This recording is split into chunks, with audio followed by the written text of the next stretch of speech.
O celular da minha filha tocou à meia-noite, e quando olhei a tela, senti meu coração parar. O nome que brilhava ali era impossível, absurdo, aterrorizante. Mamãe. O número era o dela, aquele que eu tinha desligado há 5 anos, logo depois do enterro. Minha esposa estava morta. Eu mesmo tinha segurado a mão dela no hospital quando ela partiu. Então por que diabos o telefone dela estava ligando agora, no meio da madrugada, para nossa filha? Mas antes de continuarmos, confira se você já está inscrito no canal e escreva nos comentários de onde você está assistindo este vídeo. Quero saber se essa história está chegando até você. Se de alguma forma minhas palavras podem encontrar alguém que entenda o que passei. Eu sou Roberto Pires, tenho 63 anos e passei a maior parte da minha vida trabalhando como contador em um escritório no centro de São Paulo. Não sou homem de muitas emoções, sempre fui mais racional, mais prático. Números fazem sentido para mim. Balanços, planilhas, declarações de imposto. Tudo isso tem lógica, tem ordem. Mas o que aconteceu naquela noite de sexta-feira desafiou toda a lógica que eu conhecia. Minha esposa, Helena, morreu há 5 anos de câncer de mama.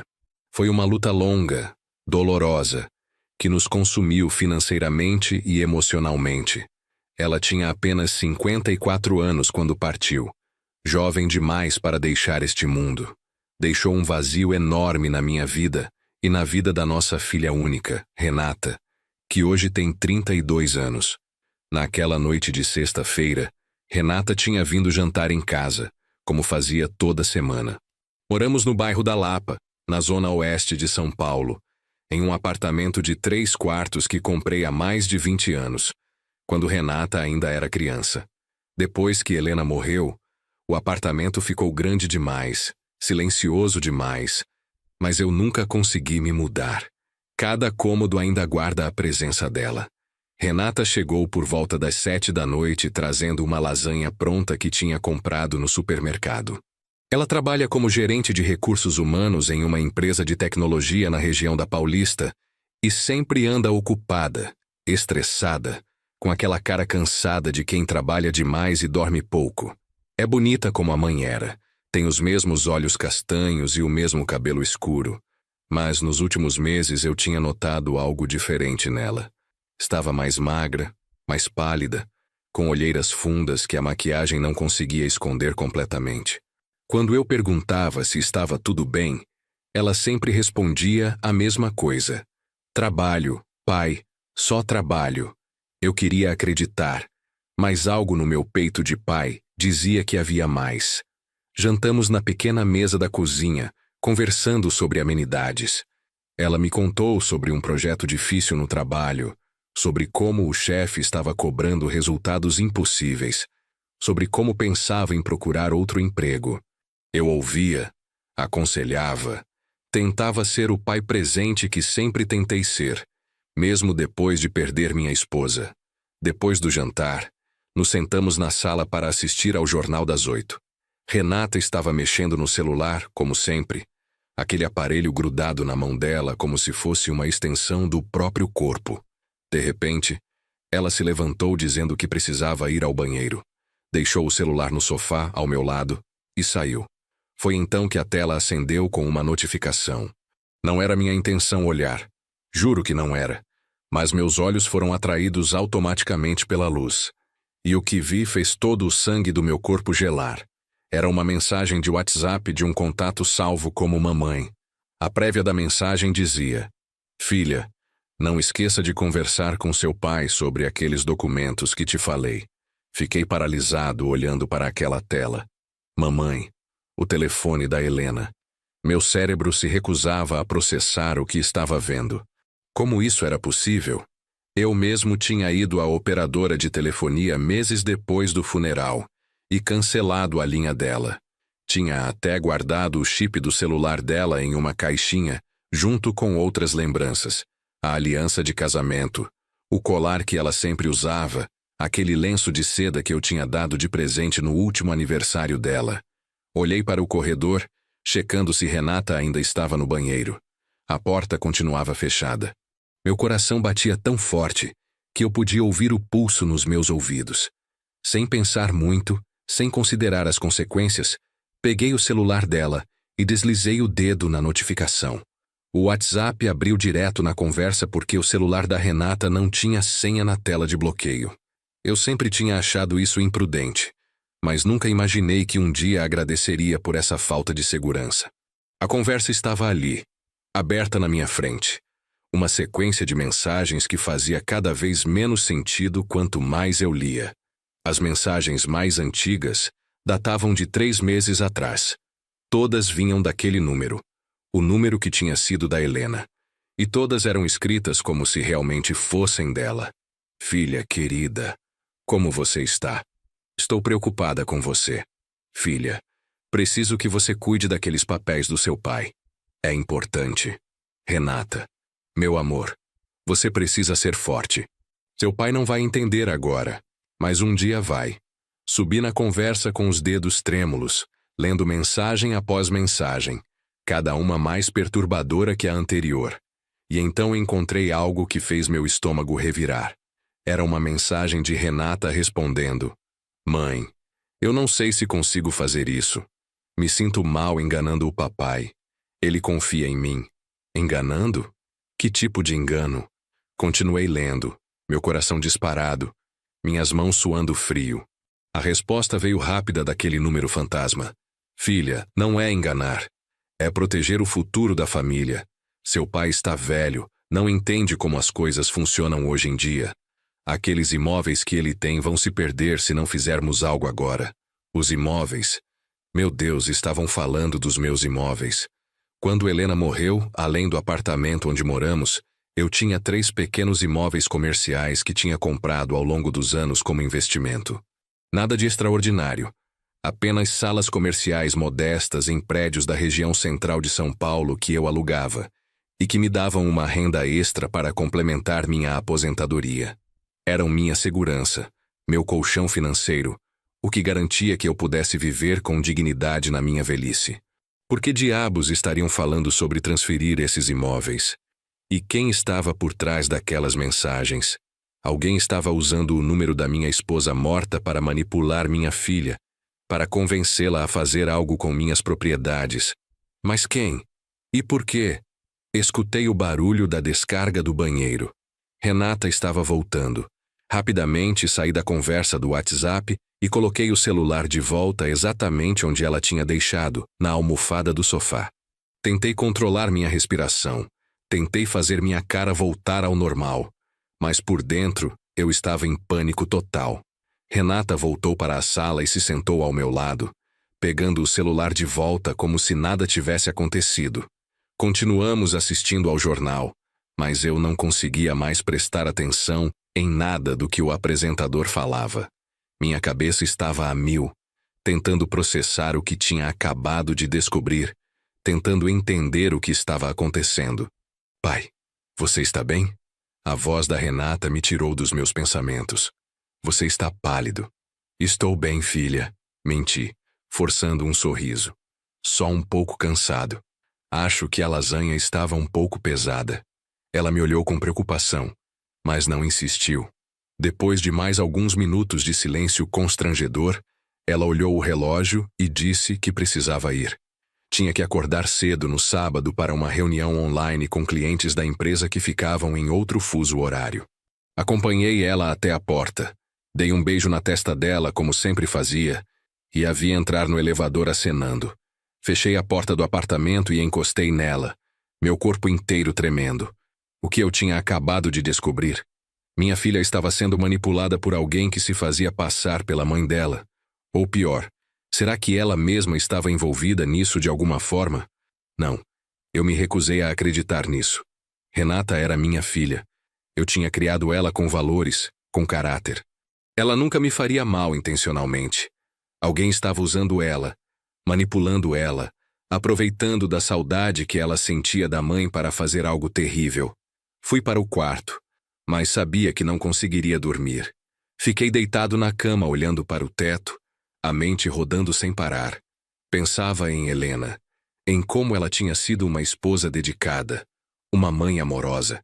Pensava em Renata, naquela menina que eu tinha visto crescer, que tinha me enchido de orgulho quando se formou na universidade, quando conseguiu seu primeiro emprego.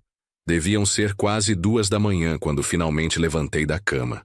Não adiantava ficar ali torturando minha mente. Fui até a cozinha, peguei um copo de água e me sentei à mesa. Foi então que tive uma ideia. O celular velho da Helena ainda estava guardado. Eu nunca tinha tido coragem de ligá-lo depois que ela morreu, mas talvez agora fosse a hora. Fui até o armário do quarto onde guardava uma caixa com as coisas dela. Abri com cuidado, como se estivesse mexendo em algo sagrado. Lá dentro estavam as joias simples que ela usava, alguns lenços, cartões que eu tinha dado em aniversários, e no fundo, enrolado em papel de seda, o celular dela. Um aparelho antigo, daqueles com teclado físico, de 5 anos atrás. Peguei o celular e tentei ligá-lo, mas a bateria estava completamente morta. Procurei o carregador velho em uma gaveta e conectei o aparelho na tomada. A telinha acendeu mostrando o logo da marca e depois pediu a senha. Tentei a data de aniversário dela. Errado. Tentei a data do nosso casamento. Errado. Tentei a data de nascimento da Renata. Correto. O celular destravou e a tela inicial apareceu. Tinha dezenas de notificações antigas, mensagens não lidas de anos atrás, aplicativos desatualizados. Mas o que eu queria verificar era a linha telefônica. Fui nas configurações e confirmei. O chip ainda estava lá, mas quando tentei fazer uma ligação, apareceu uma mensagem dizendo que a linha estava inativa. Então, como era possível alguém estar usando aquele número para enviar mensagens para Renata? A única explicação lógica era que alguém tinha reativado a linha ou estava usando algum tipo de aplicativo para falsificar o número. Eu não entendia muito de tecnologia, mas sabia que essas coisas eram possíveis. Tinha lido notícias sobre golpistas que falsificavam números de telefone para aplicar fraudes. Mas isso significava que alguém estava deliberadamente escolhendo o número da Helena, sabendo o impacto emocional que isso teria na Renata. Quem faria uma coisa dessas? E qual era o objetivo final?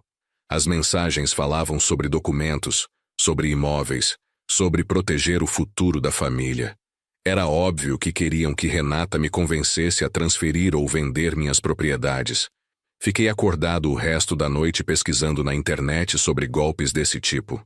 Descobri que existiam quadrilhas especializadas em fraudar idosos, usando informações pessoais obtidas de diversas formas para ganhar confiança das vítimas. Mas como eles tinham conseguido tantas informações sobre nossa família?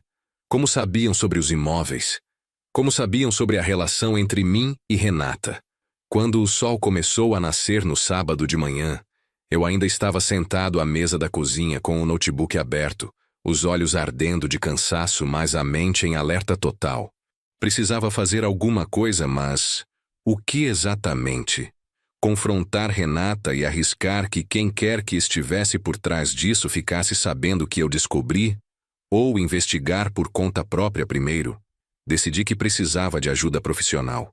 Por volta das 9 da manhã de sábado, liguei para meu amigo Marcelo, que tinha sido advogado antes de se aposentar. Conhecíamos um ao outro há mais de 30 anos, desde que trabalhamos juntos em um escritório de contabilidade quando éramos jovens. Ele era uma das poucas pessoas em quem eu confiava plenamente. Marcelo, preciso conversar com você sobre algo urgente. Pode me receber hoje? Minha voz devia estar carregando a tensão que eu sentia porque ele respondeu imediatamente. Claro, Roberto. Vem aqui em casa. Estou livre a tarde toda. Minha esposa saiu para visitar a filha dela. Vamos poder conversar com calma. Tomei um banho rápido, me vesti e peguei um Uber até a casa do Marcelo no Butantã, do outro lado da cidade. Durante todo o trajeto, fiquei olhando pela janela do carro sem realmente ver nada. Minha mente voltando sempre para aquelas mensagens no celular da Renata, para aquele número impossível da Helena. Marcelo me recebeu na porta com aquele abraço forte de sempre. Mas quando olhou para minha cara, sua expressão mudou. Roberto, você está com uma cara péssima. O que aconteceu? Entramos na sala e ele me serviu um café forte. Então contei tudo. As mensagens no celular da Renata, o número da Helena, as conversas sobre meus imóveis, tudo. Ele me ouviu em silêncio, o rosto cada vez mais sério. Quando terminei de contar, Marcelo ficou alguns segundos em silêncio, processando tudo o que eu tinha dito. Então se levantou e foi até um armário, de onde tirou um bloco de notas e uma caneta. Roberto, isso é muito grave. Você está sendo alvo de uma tentativa de fraude muito bem elaborada. Esse tipo de golpe tem se tornado comum, principalmente contra pessoas da nossa idade. Mas como eles conseguem tantas informações, Marcelo? Como sabem sobre minha família, sobre os imóveis? Existem várias formas. Vazamento de dados, redes sociais, até mesmo alguém próximo que pode estar passando informações sem saber que está sendo usado. A questão agora é: o que você quer fazer? Quero proteger minhas propriedades e quero descobrir quem está por trás disso. Mas não quero que a Renata saia machucada dessa história. Ela pode estar sendo vítima tanto quanto eu. Marcelo anotou algo no bloco. Primeiro, você precisa garantir que seus bens estejam protegidos. Vamos fazer o seguinte. Na segunda-feira de manhã, vamos até o cartório e colocamos uma cláusula de inalienabilidade nos seus imóveis. Isso vai impedir qualquer transferência sem autorização judicial. O que é isso exatamente? É uma proteção legal que impede a venda ou transferência das propriedades.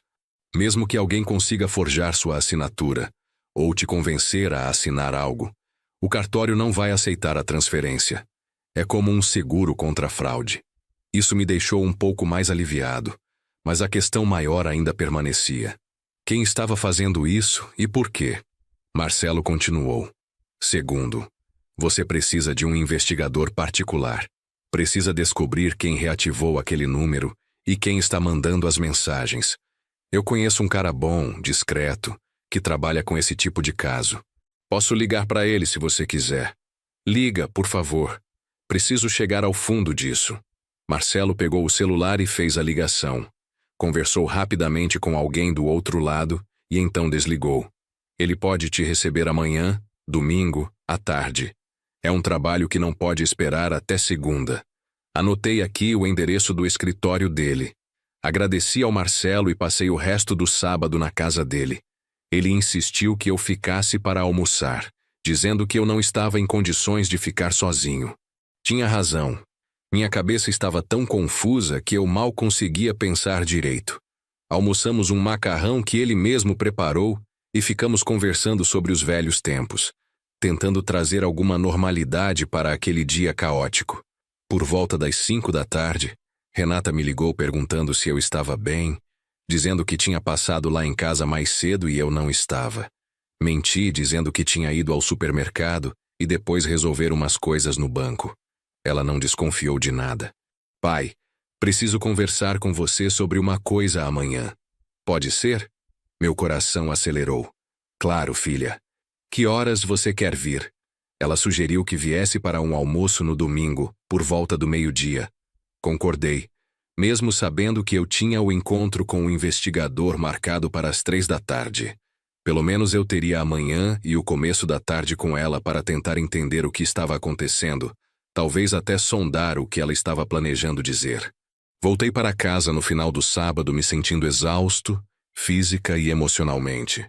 Dormi mal de novo, acordando várias vezes durante a noite com pesadelos confusos, onde Helena aparecia me pedindo para cuidar da Renata, me avisando sobre perigos que eu não conseguia identificar.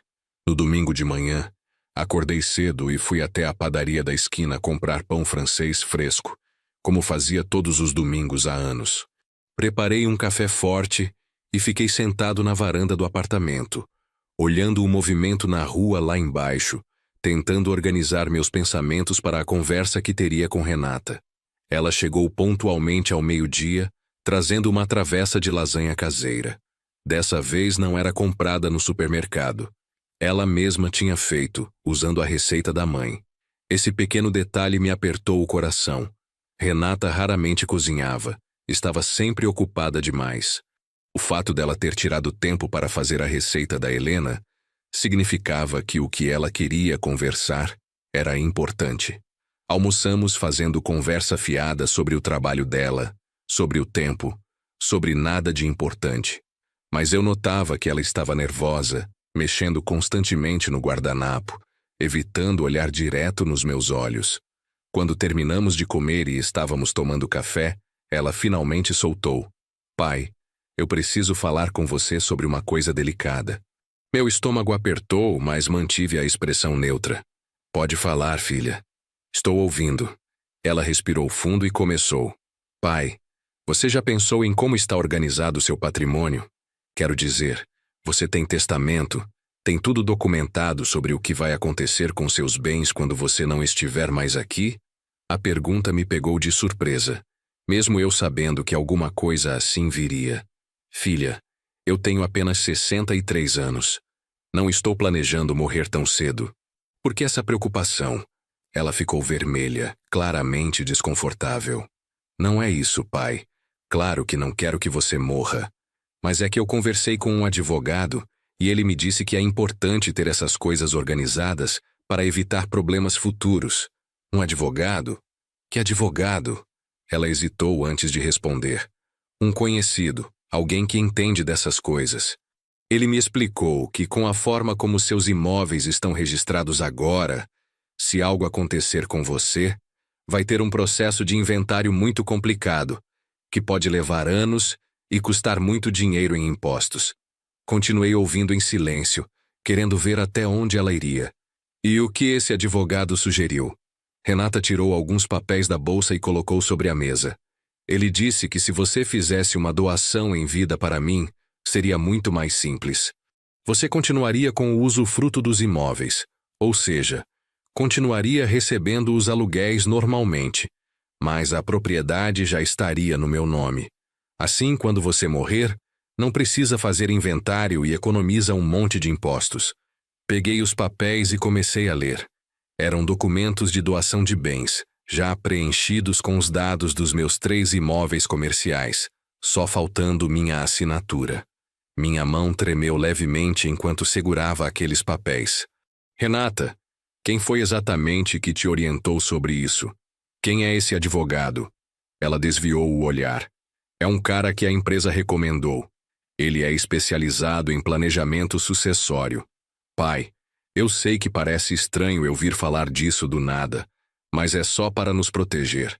A mamãe me pediu para cuidar dessas coisas. Meu sangue gelou. A mamãe te pediu? Renata, sua mãe está morta há 5 anos. Como ela poderia ter pedido isso? Ela percebeu o deslize e ficou ainda mais vermelha. Não, eu quis dizer, antes de ela morrer, a mamãe sempre dizia para eu cuidar de você, para eu ficar de olho nas coisas práticas porque você é meio distraído com essas questões. Era uma mentira, e ambos sabíamos disso. Helena nunca tinha dito nada parecido com isso. Ela sempre confiou na minha capacidade de administrar nossas finanças. Mas eu não confrontei Renata naquele momento. Ainda queria entender qual era exatamente o papel dela nisso tudo. Filha, vou ser honesto com você. Isso é muito repentino. Preciso pensar com calma. Talvez consultar meu próprio advogado antes de assinar qualquer coisa. Vi a decepção no rosto dela. Pai, mas é só uma formalidade. Não muda nada na prática. Não muda nada? Renata, são 3 imóveis que valem juntos quase R$1,5 milhão de reais. Não é só uma formalidade. Deixa eu pensar sobre isso, conversar com o Marcelo e te dou uma resposta na semana que vem, está bem? Ela guardou os papéis de volta na bolsa, visivelmente frustrada. Tá bom, pai. Mas não demora muito, por favor. O advogado disse que quanto antes fizermos isso, melhor. Ela saiu pouco depois, e eu fiquei sozinho no apartamento com aquele peso no peito. Minha filha tinha acabado de tentar me convencer a assinar a transferência dos meus imóveis. Será que ela sabia que estava sendo manipulada? Ou será que ela estava conscientemente participando de um golpe contra o próprio pai? Não queria acreditar na segunda opção, mas os fatos estavam ali. Olhei o relógio. 2h15 da tarde. Em 45 minutos eu tinha que estar no escritório do investigador particular. O escritório do investigador ficava em uma sala comercial discreta no bairro de Pinheiros, em um prédio antigo que já tinha visto dias melhores. Subi as escadas apertadas até o 3º andar e bati na porta com uma placa simples. Investigações Ferreira. Uma voz masculina mandou entrar. O homem que me recebeu era mais jovem do que eu esperava. Devia ter uns 40 e poucos anos, cabelos grisalhos, barba por fazer e aquele olhar cansado de quem já viu muita coisa na vida. Senhor Roberto Pires, sou Gilberto Ferreira. O Dr. Marcelo me ligou falando sobre seu caso. Sente-se, por favor. A sala era pequena, com uma mesa cheia de papéis, um computador velho, estantes abarrotadas de pastas e arquivos. Havia um quadro branco na parede com fotos e anotações que pareciam de outros casos. Sentei-me na cadeira de frente para ele e comecei a contar toda a história mais uma vez. Ferreira me ouviu com atenção, fazendo anotações em um bloco. Quando mencionei as mensagens vindas do número da Helena, ele levantou uma sobrancelha. Interessante. Usar o número de uma pessoa falecida é uma tática relativamente nova, mas cada vez mais comum. O senhor trouxe o número que está sendo usado. Anotei em um papel e passei para ele. Ele digitou o número em seu computador e começou a fazer algumas buscas. Depois de alguns minutos, virou a tela para mim. Esse número foi reativado há 4 meses pela operadora. Foi registrado em nome de uma empresa de consultoria chamada Silva e Associados. Conhece? Nunca ouvi falar. É uma fachada. Empresas assim são criadas especificamente para cometer fraudes. Elas abrem, operam por alguns meses e depois fecham sem deixar rastro. Mas o que me preocupa mais é o timing. Como assim? 4 meses atrás foi exatamente quando esse tipo de operação começaria a preparação. Primeiro, levantam informações sobre a vítima, patrimônio, família, relacionamentos. Depois, identificam o ponto fraco. No caso do senhor, é claramente sua filha. Usam ela para chegar até o senhor. Mas como conseguiram tantas informações sobre minha família? Ferreira deu um sorriso sem humor. Senhor Roberto, o senhor tem perfil no Facebook? Tenho, mas posto muito pouco. Não importa. Sua filha tem? Tem, ela posta bastante. Pronto. Ali já tem 80% das informações necessárias. Nomes, datas importantes, locais que frequentam, círculo social. O resto conseguem através de vazamentos de dados, que infelizmente são muito comuns. Ferreira continuou digitando. Os outros 20% provavelmente vieram de alguém próximo, conscientemente ou não. Alguém que tem acesso a informações mais detalhadas sobre seu patrimônio. Isso me incomodou profundamente. Alguém próximo? Quem? Não muitas pessoas sabiam dos detalhes dos meus imóveis. Meus filhos, meu advogado, minha contadora, alguns amigos próximos. Era difícil imaginar qualquer um deles envolvido nisso. Senhor Roberto, vou precisar de algumas coisas do senhor. Primeiro, autorização por escrito para eu investigar o número de telefone e a empresa que o registrou. Segundo, acesso ao perfil de redes sociais da sua filha, se possível. Terceiro, uma lista de todas as pessoas que têm conhecimento detalhado sobre seu patrimônio. Autorizei formalmente a investigação assinando uns documentos. Sobre o perfil da Renata, expliquei que não tinha acesso e não queria invadir a privacidade dela dessa forma. Ferreira entendeu, mas disse que isso limitaria um pouco a investigação. Sobre a lista de pessoas, prometi enviar por e-mail ainda naquele domingo. E quanto aos documentos que sua filha trouxe hoje? Ferreira perguntou. O senhor assinou alguma coisa? Não. Disse que precisava pensar. Ótimo, não assine nada. Na verdade, vou te dar um conselho. Diga para sua filha que consultou um advogado e ele orientou contra fazer qualquer mudança no patrimônio agora. Isso vai ganhar tempo para a gente investigar. Mas e se eles desconfiarem que eu descobri algo? Ferreira balançou a cabeça. Por isso mesmo você tem que ser natural. Fale que consultou o Marcelo porque ficou em dúvida, que ele achou melhor esperar. É perfeitamente normal um pai cauteloso fazer isso. Fazia sentido. Saí do escritório do Ferreira com uma sensação estranha. Metade aliviado por ter alguém profissional cuidando do caso. Metade angustiado por estar investigando minha própria filha. No caminho de volta para casa, parei em uma padaria e comprei um pedaço de torta de morango. A favorita da Helena. Não sei por que fiz isso. Talvez precisasse de algum conforto, alguma conexão com tempos mais simples. Quando cheguei em casa, liguei para Marcelo contando sobre o encontro com o investigador e sobre a conversa com Renata. Ele ficou preocupado. Roberto, isso está mais sério do que eu pensava. Se sua filha já está trazendo documentos prontos, significa que eles estão na fase final da operação. Você fez bem em não assinar nada. O que eu faço agora, Marcelo? Continuo agindo normalmente com a Renata? A voz dele ficou séria do outro lado da linha. Exatamente isso. Age como se nada tivesse acontecido. Como se você simplesmente estivesse sendo cauteloso. Como qualquer pai seria. Amanhã de manhã, bem cedo, nos encontramos no cartório para registrar a cláusula de inalienabilidade. Isso já vai proteger seus imóveis enquanto o Ferreira investiga. Desliguei o telefone e fiquei andando pelo apartamento vazio. Passei pela sala, pelo corredor, entrei no quarto que tinha sido da Renata quando ela morava conosco. Estava preservado exatamente como ela deixou quando saiu para morar sozinha, aos 25 anos. Posters antigos na parede, uma estante cheia de livros da faculdade, bibelôs que ela colecionava quando criança. Sentei na cama dela e olhei ao redor. Quantas noites eu e Helena tínhamos ficado ali, conversando com ela sobre seus problemas de adolescente, seus sonhos, seus medos. Ela sempre foi uma menina boa, estudiosa, responsável. O que tinha acontecido para ela estar envolvida nisso agora? Meu celular tocou me tirando dos pensamentos. Era uma mensagem da própria Renata. Pai, pensei melhor e acho que fui precipitada hoje. Você tem razão de querer consultar seu advogado. Me desculpa se pareci insistente demais. Te amo. A mensagem me deixou ainda mais confuso. Era genuína ou era parte da manipulação? Respondi de forma simples. Não precisa se desculpar, filha. Também te amo. Amanhã vou falar com o Marcelo e a gente conversa depois com calma. Passei o resto do domingo tentando me distrair assistindo futebol na televisão, mas minha mente voltava sempre para o mesmo lugar. As mensagens, o número da Helena, os documentos, tudo formava um quebra-cabeça sinistro que eu ainda não conseguia montar completamente.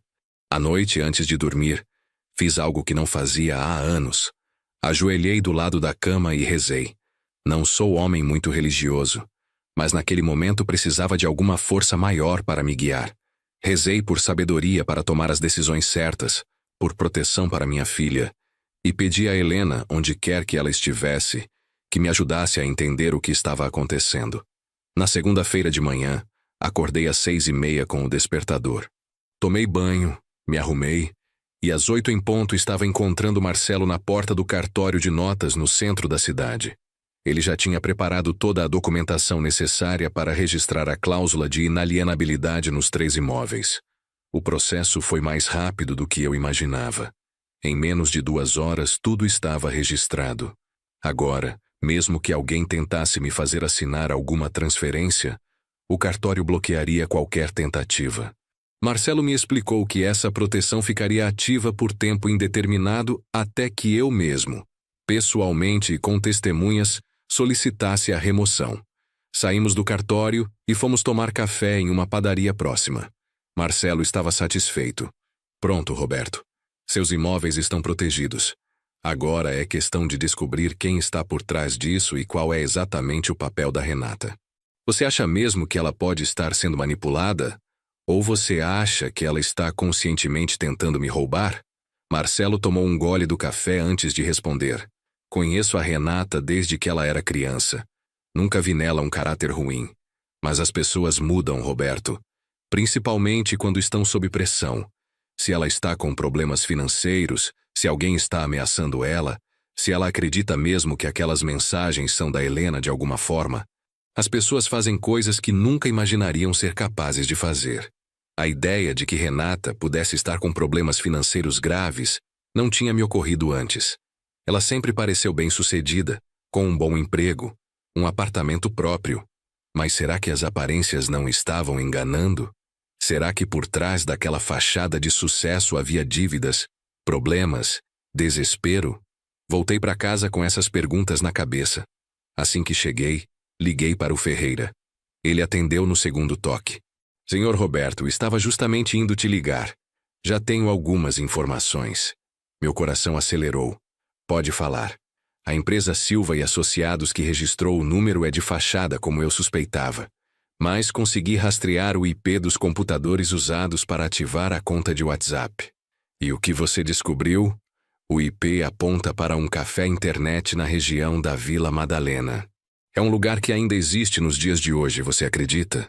Frequentado principalmente por pessoas que não querem usar seus próprios computadores para fazer certas coisas. Fui lá ontem à noite e conversei com o dono. Ele me mostrou as câmeras de segurança. Ferreira fez uma pausa dramática. E reconheci a pessoa que usou o computador no dia em que a linha foi reativada. Mas o senhor não vai gostar do que vou dizer. Meu estômago apertou. Quem era? Era sua filha, senhor Roberto. Renata estava lá, sozinha, usando um dos computadores do café. As imagens são claras. Senti como se tivessem me dado um soco no estômago. Então era verdade. Renata estava envolvida. Não era apenas uma vítima sendo manipulada. Ela tinha ido pessoalmente reativar o número da mãe. Mas por quê? Por que ela faria isso? Senhor Roberto, a voz do Ferreira me trouxe de volta. Você está aí? Estou, consegui dizer. Minha voz saindo mais fraca do que eu queria. Tem mais alguma coisa? Sim. Consegui também informações sobre a situação financeira da sua filha, através de contatos que tenho. Ela está com dívidas sérias. Deve aproximadamente R$230 mil em cartões de crédito e empréstimos bancários. R$230 mil? Como ela chegou nesse ponto? Pelos registros que consegui, começou há uns 2 anos. Primeiro foram compras no cartão que ela não conseguiu pagar integralmente. Depois, empréstimos para cobrir os juros. Depois, mais empréstimos para cobrir os empréstimos anteriores. É o ciclo clássico do endividamento. Agora ela está no limite, provavelmente sendo cobrada diariamente. Então ela planejou tudo isso para conseguir dinheiro para pagar suas dívidas. Não necessariamente sozinha, ponderou Ferreira. Ainda pode haver alguém manipulando ela, alguém que descobriu sobre as dívidas e ofereceu uma solução. Preciso investigar mais. Vou verificar com quem ela tem se encontrado, quem são os contatos próximos dela. Me dá mais uns 2 dias. Desliguei o telefone e me sentei no sofá da sala, completamente atordoado. Minha filha estava em uma situação financeira desesperadora e, ao invés de vir me pedir ajuda, tinha decidido tentar fraudar meus imóveis, usando o número da própria mãe morta. Era uma traição em tantos níveis que eu nem conseguia processar completamente. O telefone tocou de novo. Dessa vez era a própria Renata. Pai, você já falou com o Dr. Marcelo sobre aqueles documentos? Respirei fundo tentando manter a voz normal. Falei sim, filha. Ele acha melhor a gente não fazer nada agora. Disse que posso ter problemas com o imposto de renda se fizer doação de bens nesse momento. Houve um silêncio do outro lado da linha. Depois Renata disse com uma tensão clara na voz. Mas pai, o advogado que me orientou disse que não teria problema nenhum. Deve ser uma questão de interpretação diferente da lei. Filha, eu confio no Marcelo. Ele é advogado há mais de 30 anos e nunca me deu um conselho errado. Vamos deixar isso para mais tarde, está bem? Não tem pressa. Senti que ela estava segurando a frustração. Está bom, pai. A gente conversa depois. Preciso ir trabalhar agora. Tchau. Ela desligou abruptamente. Fiquei segurando o telefone, imaginando o que ela estaria pensando agora. Se estaria ligando para alguém contando que eu tinha recusado assinar os papéis, se estaria planejando uma nova estratégia. Passei o resto da segunda-feira em casa, incapaz de me concentrar em qualquer coisa. Tentei ler, tentei assistir televisão, tentei até fazer um sudoku que tinha comprado na banca, mas nada prendia minha atenção por mais de 5 minutos. Minha mente ficava voltando sempre para o mesmo ponto. Minha filha tinha me traído. Na terça-feira de manhã, recebi uma ligação inesperada de um número desconhecido. Atendi com cautela. Roberto Pires? Sim, quem fala? Meu nome é Rogério Silva. Sou advogado. Estou ligando porque sua filha Renata me contratou para auxiliá-la em um planejamento sucessório da família Pires, e ela mencionou que o senhor está com algumas dúvidas sobre o processo. Então esse era o advogado que estava orientando Renata. Doutor Rogério, agradeço a ligação, mas já consultei meu próprio advogado e ele me orientou a não fazer nenhuma movimentação patrimonial neste momento. A voz do outro lado ficou mais insistente. Senhor Roberto, com todo respeito ao colega que o senhor consultou, mas posso garantir que essa orientação está equivocada. O senhor está perdendo uma oportunidade excelente de economizar impostos e proteger o futuro da sua filha. Doutor, minha decisão está tomada. Não vou fazer nenhuma alteração no registro dos meus imóveis agora. Ele mudou de tática. Senhor Roberto, posso ser franco com o senhor? Sua filha está numa situação delicada. Ela tem dívidas significativas e estava contando com essa reorganização patrimonial para resolver alguns problemas. O senhor não quer ajudar sua própria filha? A manipulação estava ficando óbvia demais. Como o senhor sabe das dívidas da minha filha, doutor? Isso não seria informação confidencial? Houve uma pausa. Ela me contou. Somos advogado e cliente. Temos uma relação de confiança. Mas o senhor, como pai, não deveria se preocupar em ajudá-la. Eu ajudo minha filha da forma que eu achar adequada, Dr. Rogério. E neste momento, não passa pela transferência dos meus bens. Agradeço a ligação. Desliguei antes que ele pudesse continuar. Minha mão tremia. O advogado tinha sido agressivo demais, desesperado demais. Isso confirmava que estavam com pressa, que algum prazo estava apertando. Liguei imediatamente para o Ferreira contando sobre a ligação. Ele ficou interessado. Rogério Silva? Espera aí, vou pesquisar esse nome aqui. Ouvi o som de teclado do outro lado. Achei. Rogério Silva, formado há 12 anos, escritório registrado na região da República. Senhor Roberto, esse cara tem várias reclamações na OAB. Processos disciplinares por conduta antiética, suspeitas de envolvimento em fraudes documentais. É um advogado sujo. Então Renata se associou com um criminoso. Pode ser que ela não soubesse, ponderou Ferreira. Ele pode ter se apresentado como um profissional sério, e ela, desesperada com as dívidas, acreditou. Ou pode ser que ela soubesse exatamente quem ele era e escolheu trabalhar com ele mesmo assim. Ainda não tenho certeza. Ferreira continuou. Mas tem uma coisa que me incomoda. Um advogado como esse não trabalha sozinho em golpes dessa magnitude. Geralmente há uma quadrilha maior por trás. Alguém que fornece os dados das vítimas, alguém que cuida da parte técnica, alguém que lava o dinheiro depois. Preciso descobrir quem mais está envolvido. Enquanto isso, o que eu faço? Continua fazendo exatamente o que está fazendo. Se mantém firme na recusa, não assina nada e documenta todas as interações. Grava as ligações se puder, guarda mensagens, tudo. Isso vai ser evidência quando formos à polícia. A polícia? A ideia de envolver a polícia me assustava. Significaria oficializar que minha filha estava cometendo um crime, que ela poderia ser presa. Ferreira percebeu minha hesitação. Senhor Roberto, eu sei que é sua filha, mas se ela está realmente envolvida conscientemente nisso, ela está cometendo fraude, falsidade ideológica, uso indevido de dados pessoais. São crimes graves. Em algum momento isso vai ter que chegar às autoridades. Não estou pronto para isso ainda. Quero entender completamente o que está acontecendo antes de tomar essa decisão. Respeito isso. Por enquanto continuamos investigando. Mas o senhor precisa estar preparado para a possibilidade de que sua filha não seja a vítima inocente que o senhor gostaria que ela fosse. Passei o resto da terça-feira em um estado de ansiedade constante. Cada vez que o telefone tocava, meu coração disparava. Cada mensagem que chegava me fazia pular. Estava vivendo em um estado de tensão permanente que estava começando a afetar minha saúde.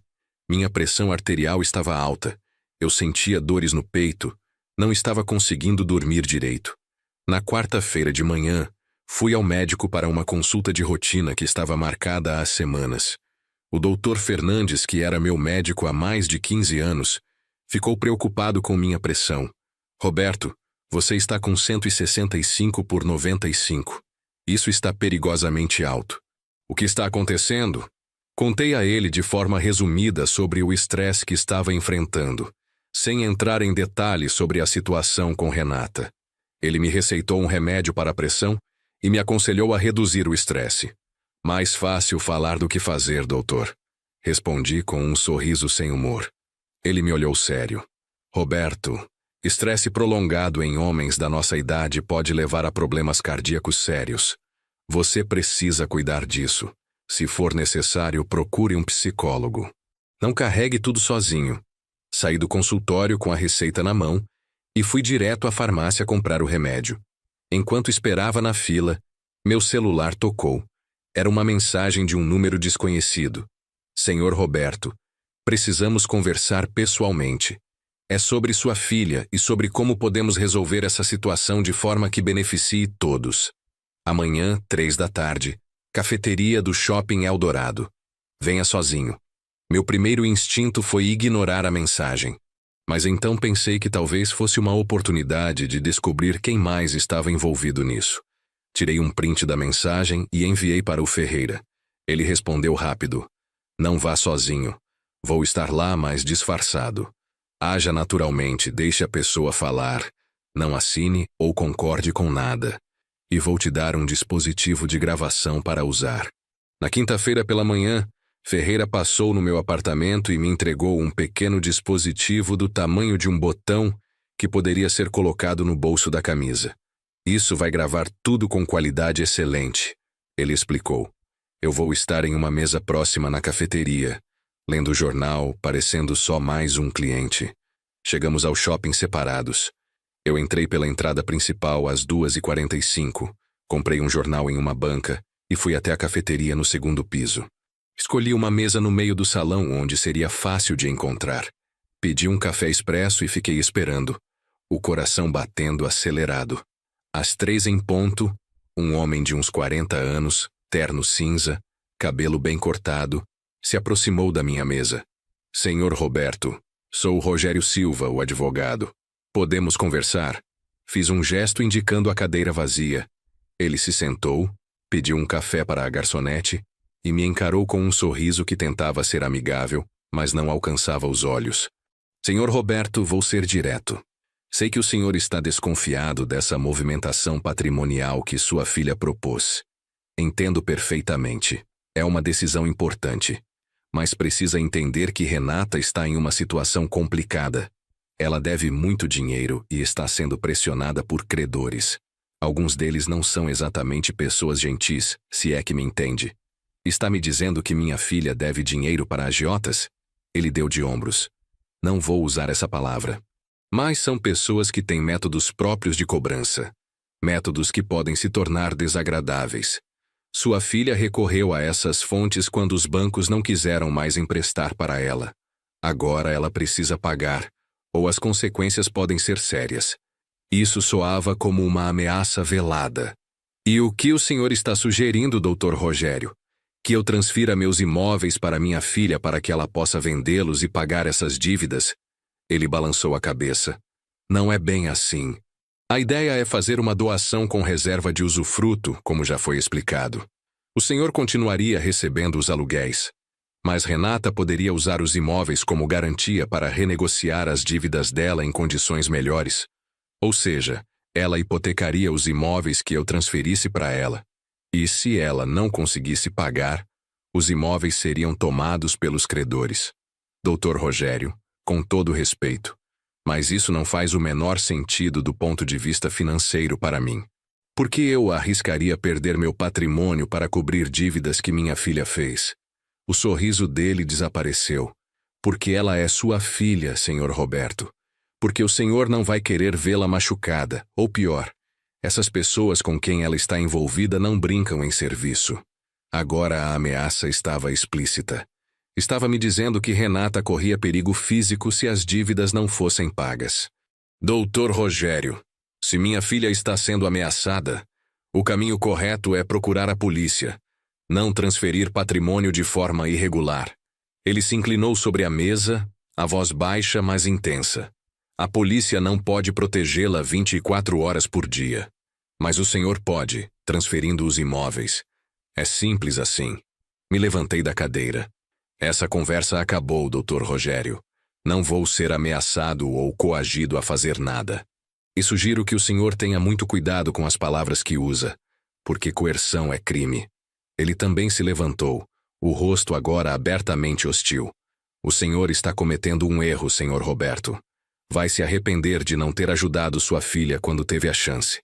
Saí da cafeteria sem olhar para trás, as pernas tremendo. Ferreira me seguiu à distância e encontramos no estacionamento. Conseguiu gravar tudo? Perguntei. Cada palavra. Ele confirmou, mostrando um fone de ouvido. Eu estava ouvindo tudo. Esse cara acabou de cometer coerção e ameaça. Com essa gravação, podemos ir à polícia agora mesmo. Mas eu ainda hesitava. E a Renata? Se formos à polícia, ela vai ser investigada também. Ela já está sendo investigada, Roberto. Por mim. E em breve vai ser pelas autoridades. A questão é se você quer ter algum controle sobre como isso acontece ou se prefere esperar até que a situação exploda de uma forma pior. Voltei para casa completamente perturbado. A conversa com Rogério Silva tinha confirmado que a situação era muito mais grave do que eu imaginava. Não era apenas uma tentativa de fraude financeira. Havia agiotas envolvidos, ameaças de violência, uma quadrilha operando. E minha filha estava no meio de tudo isso. Naquela noite, tomei uma decisão. Liguei para Renata e pedi que ela viesse ao apartamento na sexta-feira à noite. Precisamos conversar, filha. É importante. Ela concordou, a voz cautelosa. Está tudo bem, pai? Está. Só preciso falar algumas coisas com você, pessoalmente. Na sexta-feira, arrumei o apartamento, preparei um jantar simples e fiquei esperando Renata chegar. Quando ela tocou a campainha às 7 da noite, meu coração estava disparado. Abri a porta e ela entrou, visivelmente nervosa. Oi, pai. Do que você queria falar? Sentamos na sala. Eu tinha planejado como ia conduzir aquela conversa. Tinha até anotado alguns pontos para não esquecer nada. Renata, comecei. Preciso que você seja completamente honesta comigo. Você está com problemas financeiros? Vi o rosto dela perder a cor. Como você sabe disso? Então é verdade. Quanto você deve? Ela começou a chorar, as mãos tremendo. Pai, eu não queria que você soubesse. Estou tão envergonhada. Quantos, Renata? Ela enxugou as lágrimas com as costas da mão. 230 mil reais. Talvez um pouco mais.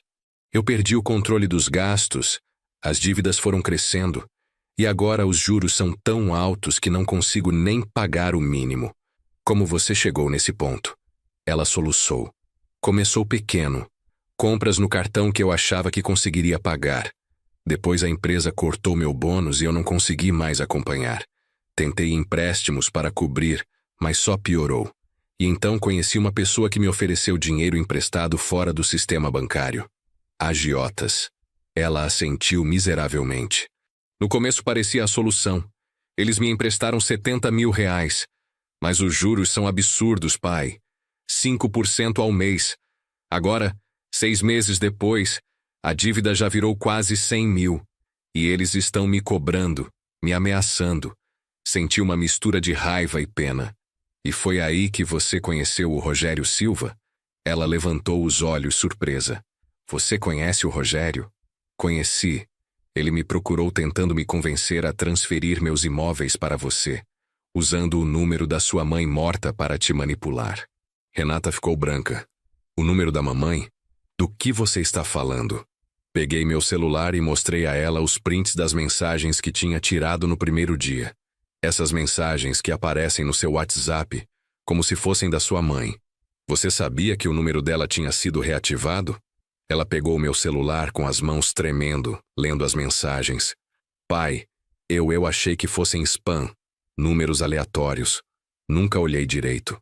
Renata, eu tenho uma gravação de você em um café internet reativando o número da sua mãe. Não minta pra mim agora. Ela começou a chorar mais forte. Está bem, está bem. Foi o Rogério quem me pediu para fazer isso.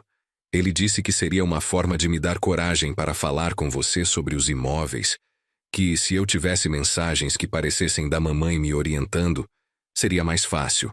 Então você sabia que estava fraudando. Você sabia que estava usando a memória da sua mãe morta para me enganar. Ela soluçava descontroladamente agora. Eu estava desesperada, pai. Aquelas pessoas estavam me ameaçando.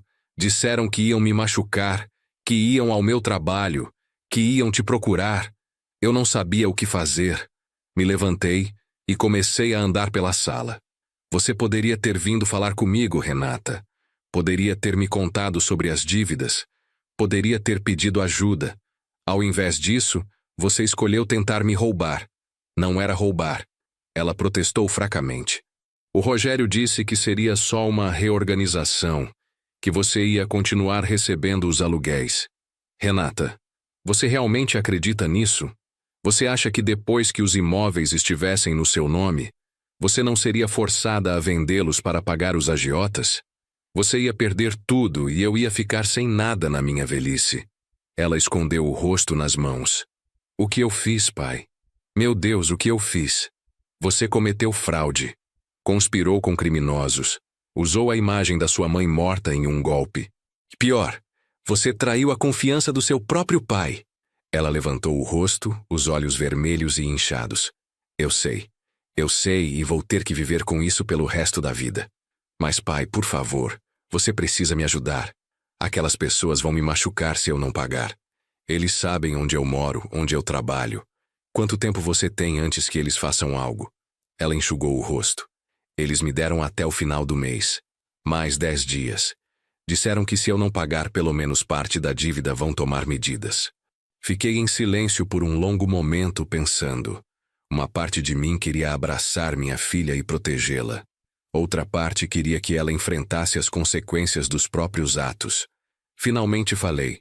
Renata, você tem 2 opções. Primeira, vamos juntos à polícia amanhã de manhã. Você conta tudo, entrega o Rogério Silva e os agiotas e entra em um programa de proteção se necessário. Segunda, você continua tentando resolver isso sozinha e acaba sendo presa quando tudo vier à tona. Ela me olhou horrorizada. Se eu for à polícia, vou ser presa também. Não necessariamente. Se você colaborar, se entregar os outros envolvidos, o promotor pode considerar um acordo. Você teria que pagar multa, fazer serviço comunitário, talvez até usar tornozeleira eletrônica por um tempo, mas evitaria prisão. E os agiotas? Se eu denunciá-los, eles vão atrás de mim. É por isso que existe programa de proteção. A polícia pode te mudar temporariamente de residência, te dar escolta se necessário. Renata, a alternativa é continuar sendo chantageada por criminosos pelo resto da vida. Ela ficou em silêncio por muito tempo, processando. Finalmente perguntou. E você, pai? Você vai me perdoar algum dia? Não sei, respondi honestamente. Você me machucou profundamente. Usou a memória da sua mãe, que era sagrada para nós dois, para tentar me enganar. Isso não é algo que se esquece facilmente, mas você é minha filha. E apesar de tudo, eu te amo. Então vou fazer o que qualquer pai faria. Vou te ajudar a sair dessa situação da forma correta. Ela começou a chorar de novo, mas dessa vez parecia ser de alívio. Obrigada, pai. Eu não mereço, mas obrigada. Não, você não merece, concordei. Mas vamos resolver isso de qualquer forma. Amanhã, 9 da manhã, nos encontramos na delegacia. Vamos contar tudo. Ela concordou com a cabeça, sem forças para mais nada. Ficou mais um pouco no apartamento. Tomamos um chá. Conversamos sobre como seria o processo. Expliquei que provavelmente ela teria que prestar depoimento por horas, que sua vida seria investigada nos mínimos detalhes, que seria difícil e constrangedor, mas necessário. Quando ela saiu, já passava das 11 da noite. Fiquei sozinho no apartamento, exausto emocionalmente. Liguei para o Ferreira e contei sobre a conversa com Renata, sobre sua confissão, sobre nossa decisão de ir à polícia no dia seguinte. Ele aprovou. Foi a decisão certa, Roberto. Vou preparar toda a documentação que coletei durante a investigação e levar também. Isso vai ajudar bastante o trabalho da polícia. Naquela noite, dormi profundamente pela primeira vez em semanas. Era como se um peso enorme tivesse saído dos meus ombros. Ainda estava machucado, Ainda estava decepcionado, mas pelo menos agora havia um caminho claro à frente. Na sexta-feira de manhã, acordei às 7 e me arrumei com cuidado. Coloquei uma camisa social, calça de alfaiataria, sapatos engraxados. Queria estar apresentável para falar com as autoridades. Às 8h30, Renata tocou a campainha. Quando abri a porta, vi que ela também tinha se arrumado formalmente, mas seu rosto estava inchado de tanto chorar e as olheiras denunciavam uma noite sem sono. Você está pronta para isso, filha? Perguntei com gentileza. Ela assentiu, mordendo o lábio inferior nervosamente. Estou apavorada, mas sim, estou pronta. Preciso fazer isso. Preciso consertar o que fiz. Pegamos um Uber até a delegacia no centro da cidade. Durante todo o trajeto, ficamos em silêncio. Eu segurava a pasta com todos os documentos que tinha reunido. As impressões das mensagens, os comprovantes dos imóveis, as anotações que tinha feito, tudo que pudesse ajudar a polícia a entender o caso. Quando chegamos à delegacia, Ferreira já estava esperando na porta com Marcelo. Trouxe reforços, explicou Ferreira apontando para meu advogado. O Dr. Marcelo vai acompanhar vocês durante os depoimentos para garantir que tudo seja feito corretamente. Marcelo apertou minha mão e depois olhou para Renata com uma expressão séria, mas não hostil. Renata, você está fazendo a coisa certa. Vamos resolver isso juntos. Entramos na delegacia e fomos direcionados para uma sala onde um delegado nos receberia. Era uma sala pequena, com parede cinza, uma mesa de metal e algumas cadeiras desconfortáveis. O ambiente era frio, impessoal, intimidador. O delegado que assumiu o caso se chamava Tavares, um homem de uns 50 anos, careca, com cara de quem já tinha visto de tudo na vida. Ele nos cumprimentou formalmente e pediu que contássemos a história desde o início. Comecei narrando os eventos. A noite em que vi o celular da Renata tocando com o número da minha esposa morta, as mensagens que descobri, minha investigação com a ajuda do Ferreira, tudo. O delegado ouvia atentamente, fazendo anotações em um caderno. Quando terminei, ele se virou para Renata. Senhorita Renata, agora preciso ouvir sua versão. E quero que seja completamente honesta. Qualquer omissão vai piorar sua situação. Renata respirou fundo e começou a contar. Falou sobre as dívidas que acumulou, sobre o desespero quando os bancos cortaram o crédito, sobre conhecer pessoas que ofereceram dinheiro emprestado com juros abusivos. Foram essas pessoas que te apresentaram ao advogado Rogério Silva? Perguntou o delegado. Não, respondi Renata. Conheci o Rogério em um evento da empresa. Ele se apresentou como advogado especializado em planejamento patrimonial. Disse que podia me ajudar a resolver meus problemas financeiros de forma legal. O delegado levantou uma sobrancelha. E em que momento ele sugeriu usar o número da sua mãe falecida? Renata contou como Rogério descobriu sobre suas dívidas e ofereceu uma solução: convencer o pai a transferir os imóveis. Quando ela hesitou, ele sugeriu que seria mais fácil se ela tivesse algum tipo de orientação que parecesse vir da mãe. Ele disse que era só uma forma de me dar coragem, que muita gente usa mensagens motivacionais para tomar decisões difíceis. Continuou Renata, a voz tremendo.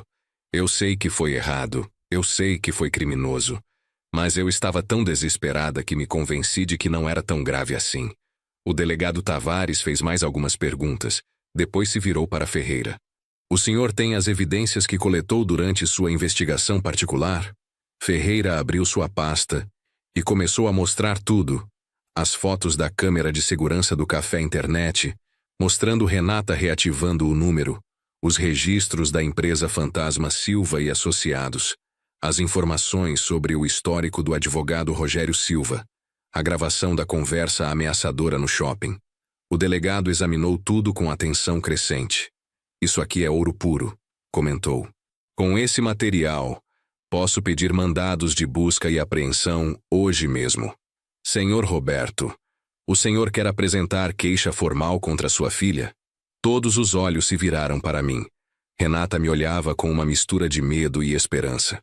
Marcelo tinha me explicado que se eu não apresentasse queixa, O Ministério Público ainda poderia processar Renata, mas minhas chances de conseguir um acordo mais favorável para ela seriam maiores. Delegado, minha filha cometeu erros terríveis, mas ela está aqui voluntariamente confessando tudo, disposta a colaborar com a justiça. Não vou apresentar queixa contra ela.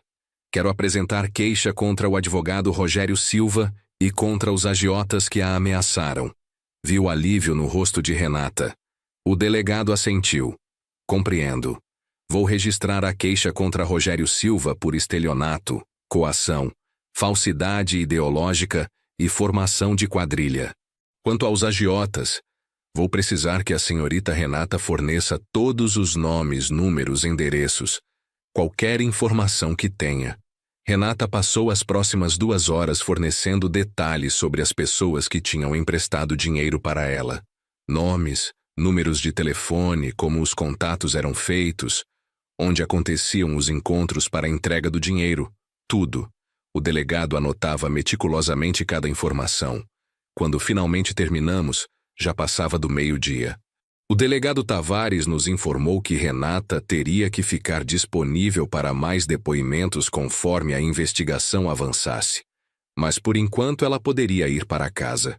Senhorita Renata, vou ser claro com a senhora. Sua colaboração está pesando a seu favor, mas isso não significa que não haverá consequências. Provavelmente o Ministério Público vai oferecer um acordo. Multa, serviço comunitário, talvez prestação de contas mensal por um período. A senhora tem que estar preparada para isso. Ela assentiu. Entendo, delegado. Vou aceitar o que for determinado. Sei que errei gravemente. Saímos da delegacia no início da tarde, todos exaustos. Marcelo sugeriu que fôssemos almoçar em um restaurante próximo para conversarmos com mais calma. Sentamos em uma mesa no fundo, longe de outros clientes, e pedimos comida que nenhum de nós realmente tinha apetite para comer. Ferreira foi o primeiro a falar. O delegado Tavares é competente. Com as evidências que apresentamos, ele vai conseguir desmantelar toda a operação do Rogério Silva. Aposto que quando investigarem esse advogado mais a fundo, vão encontrar outras vítimas. Marcelo concordou. E quanto aos agiotas, isso vai dar muito trabalho para a polícia. Essas operações geralmente envolvem mais pessoas do que imaginamos. Renata vai precisar de proteção. Renata me olhou assustada. Proteção? Você acha que eles vão tentar fazer algo comigo? Marcelo foi direto. É possível. Quando descobrirem que você colaborou com a polícia, podem querer retaliar. Vou entrar com um pedido de medida protetiva hoje mesmo. A polícia vai fazer rondas no seu prédio, e você vai ter um número de emergência para ligar caso perceba qualquer movimento suspeito. Vi minha filha empalidecer. A realidade do que ela tinha se envolvido estava finalmente ficando clara. Ela não estava apenas com problemas financeiros. Estava envolvida com criminosos perigosos que não pensariam 2 vezes antes de usar violência. Renata, você vai ficar no meu apartamento por enquanto decidi. Não quero você sozinha no seu apartamento até a polícia prender essas pessoas. Ela pareceu aliviada com a oferta. Tem certeza, pai? Depois de tudo que eu fiz, você ainda quer me ajudar? Suspirei profundamente. Renata, o que você fez foi terrível. Você me decepcionou de uma forma que eu nunca imaginei ser possível. Mas você é minha filha. E sua mãe, onde quer que esteja, nunca me perdoaria se eu te abandonasse quando você mais precisa de ajuda. Ela começou a chorar ali mesmo, no meio do restaurante. Ferreira desviou o olhar constrangido, mas Marcelo colocou a mão no ombro dela com gentileza. O caminho vai ser difícil, Renata. Você vai ter que reconstruir sua vida praticamente do zero. Seu nome está manchado. Você perdeu o emprego, provavelmente. Tem dívidas enormes. Mas com trabalho duro e honestidade, você pode se recuperar. Passamos o resto do almoço discutindo os próximos passos práticos. Marcelo iria preparar a documentação para a medida protetiva. Ferreira continuaria acompanhando as investigações da polícia e me manteria informado. E eu teria que ajudar Renata a organizar suas finanças e ver como poderíamos resolver suas dívidas de forma legal. Quando voltamos para casa naquela tarde, Renata foi direto para o quarto dela, o mesmo que estava preservado desde que ela tinha saído de casa. Ouvi ela chorando baixinho por muito tempo. Eu fiquei na sala, olhando pela janela para a cidade lá embaixo, pensando em Helena e em como ela lidaria com essa situação. Meu celular tocou. Era uma mensagem de número desconhecido. Seu erro vai custar caro, velho. Sua filha vai pagar pelo que fez. Meu sangue gelou, tirei um print imediatamente e enviei para o delegado Tavares e para Ferreira. A resposta do delegado veio rápida. Já estou rastreando. Mantenha a calma e não responda. Fui até o quarto da Renata e bati na porta. Ela abriu com os olhos vermelhos. Mostrei a mensagem. Eles já sabem que você foi à polícia. A partir de agora, você não sai deste apartamento sem companhia. Entendeu? Ela olhou a mensagem e começou a tremer. Pai, estou com medo. Eles vão me matar. Não vão, respondi com mais firmeza do que realmente sentia. A polícia está trabalhando nisso agora. E eu não vou deixar nada acontecer com você. Passei o resto da tarde fazendo o apartamento ficar seguro. Verifiquei todas as trancas. Tranquei as janelas.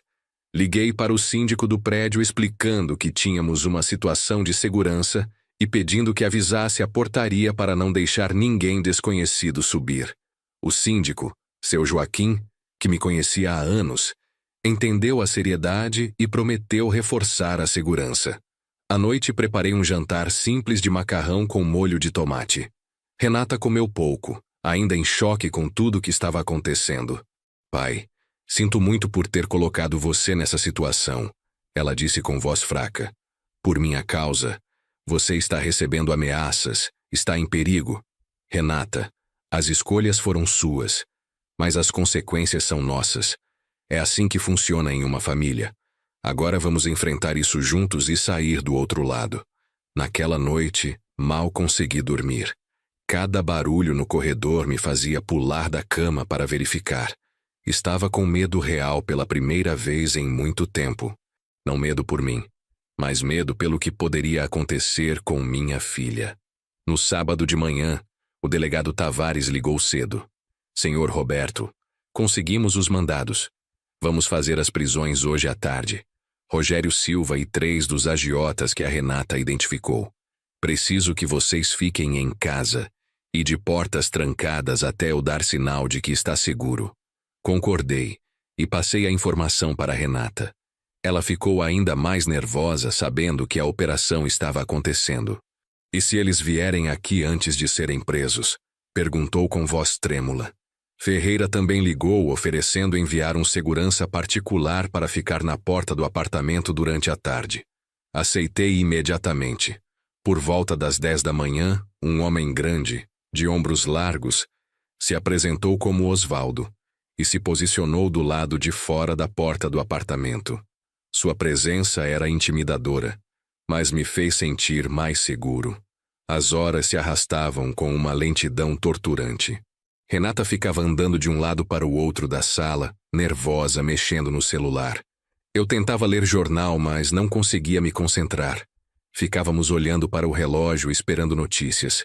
Finalmente, às 5 da tarde, o telefone tocou. Era o delegado Tavares. Senhor Roberto, missão cumprida. Prendemos Rogério Silva no escritório dele. Ele tentou fugir pelos fundos, mas já tínhamos o prédio cercado. Quanto aos agiotas, pegamos 2 deles. O terceiro parece ter fugido da cidade, mas já emitimos mandado de prisão. Senti um alívio enorme. E a ameaça contra minha filha? Rogério Silva está cantando. Ele confirmou que mandou a mensagem de ameaça para você, mas garante que foi só para intimidar, que não havia plano real de violência. De qualquer forma, isso é mais uma acusação contra ele. Quanto aos agiotas, esses sim podem ser perigosos. Vou manter a medida protetiva por pelo menos 3 meses. Desliguei e contei as novidades para Renata.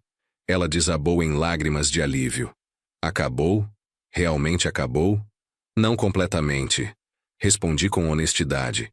Ainda tem o processo judicial, tem suas dívidas para resolver, tem muita coisa pela frente.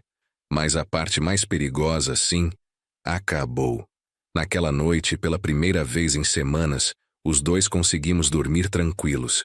No domingo, Marcelo veio ao apartamento para discutir os próximos passos legais. Renata, o Ministério Público vai chamar você para uma audiência na próxima semana. Eles vão oferecer um acordo. Baseado no que conversei com o promotor informalmente, a proposta será: multa de R$50 mil, 2 anos de serviço comunitário aos fins de semana e 3 anos de liberdade condicional, onde você vai ter que se apresentar mensalmente na justiça e manter emprego fixo. Renata engoliu seco. 50 mil? Mas eu já devo 230. Como vou pagar mais 50? Vamos chegar nisso, disse Marcelo. Primeiro, vamos negociar suas dívidas bancárias. Com a situação judicial que você está enfrentando, os bancos geralmente aceitam acordos de desconto significativo. Passei o domingo inteiro com Marcelo e Renata fazendo planilhas, ligando para bancos, organizando toda a bagunça financeira. Era um trabalho tedioso e deprimente, mas necessário. No final do dia, tínhamos um panorama mais claro. Com negociações agressivas, poderíamos reduzir a dívida total de 230 mil para aproximadamente 140 mil reais. Ainda era uma fortuna, mas era gerenciável. E a multa do acordo judicial? Perguntei. Como vamos pagar os 50 mil? Marcelo pensou um momento. Uma opção seria você, Roberto, emprestar para ela.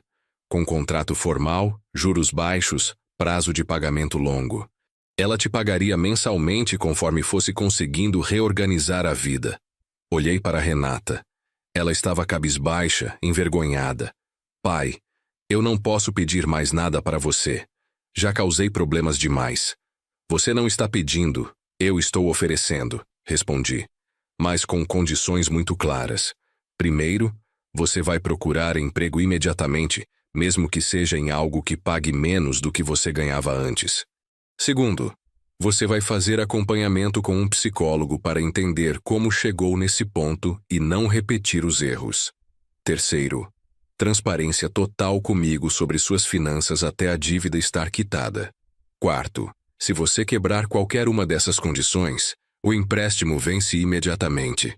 Ela concordou com tudo, lágrimas escorrendo pelo rosto. Eu prometo, pai. Vou fazer tudo certo dessa vez. Na segunda-feira, fomos ao banco e eu fiz a transferência de 50 mil reais para a conta de Renata. Era praticamente todas as minhas economias líquidas, o dinheiro que eu guardava para emergências. Mas minha filha estava em uma emergência, então era para isso que o dinheiro servia. Marcelo preparou um contrato de empréstimo formal, registrado em cartório, com prazo de 5 anos para pagamento e juros de 2% ao ano. Com o dinheiro em mãos, Renata pagou a multa acordada com o Ministério Público. Na audiência de terça-feira, ela foi formalmente sentenciada conforme o acordo. 2 anos de serviço comunitário, 3 anos de liberdade condicional e a obrigação de manter emprego fixo. O juiz foi duro nas palavras. Senhorita Renata, você teve sorte. Teve um pai que a apoiou e teve disposição para colaborar com a justiça. Muitas pessoas na sua situação acabam presas. Use essa segunda chance com sabedoria. Nas semanas seguintes, estabelecemos uma rotina. Renata acordava cedo todos os dias para procurar emprego. Enviava currículos, fazia entrevistas, enfrentava muitas rejeições quando os empregadores descobriam sobre seu processo judicial. Mas ela persistia. Aos fins de semana, cumpria as horas de serviço comunitário em um abrigo para idosos na Zona Sul. Ferreira me mantinha atualizado sobre o andamento do processo criminal contra Rogério Silva e os agiotas. O advogado estava enfrentando múltiplas acusações e provavelmente pegaria vários anos de prisão. Tinham descoberto que ele estava envolvido em pelo menos outros 8 casos similares de tentativa de fraude contra idosos. Um mês depois de tudo começar, Renata finalmente conseguiu um emprego. Não era nada glamouroso. Assistente administrativa em uma pequena empresa de contabilidade, ganhando menos da metade do que ganhava antes. Mas era honesto, e o dono da empresa, um senhor idoso chamado Moacir, Tinha decidido dar uma chance para ela depois de ouvir sua história completa. Todo mundo merece uma segunda chance, ele disse quando a contratou. E você me parece alguém que aprendeu a lição. Com o salário novo, Renata começou a me pagar R$ 200 por mês pelo empréstimo. Era pouco, mas era o que ela conseguia depois de pagar aluguel, alimentação e começar a quitar as dívidas bancárias negociadas. Eu não me importava com a quantidade. O que importava era ver minha filha trabalhando honestamente, reconstruindo sua vida tijolo por tijolo. Ela também começou terapia com uma psicóloga especializada em vícios comportamentais e compulsão por compras. Nas primeiras sessões, descobriu que seu descontrole financeiro estava relacionado a uma tentativa de preencher o vazio emocional deixado pela morte da mãe. Estava tentando comprar felicidade, comprar distração da dor. Cada sessão era difícil, mas necessária.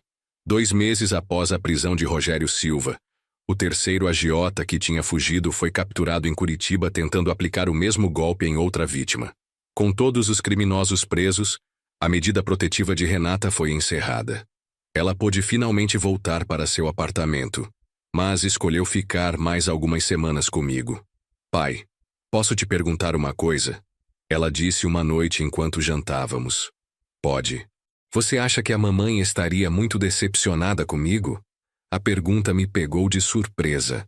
Fiquei em silêncio pensando cuidadosamente na resposta. Sua mãe te amava mais do que tudo neste mundo, Renata. Ela ficaria triste com as escolhas que você fez, sim, mas também ficaria orgulhosa de ver você assumindo responsabilidade, trabalhando duro para consertar os erros, crescendo como pessoa. Sua mãe sempre acreditava em segundas chances. Renata limpou uma lágrima que escorria. Eu sinto falta dela todos os dias, pai. E quando começou toda essa loucura, eu ficava imaginando o que ela faria, o que ela diria. Por isso foi tão fácil para o Rogério me convencer a usar o número dela. Era como se uma parte de mim quisesse acreditar que ela estava realmente tentando me ajudar de alguma forma. Segurei a mão dela sobre a mesa. Sua mãe não precisava mandar mensagens de um celular para te ajudar. Ela está aqui. Apontei para meu coração. E aqui. Apontei para o dela. Sempre esteve. Sempre estará.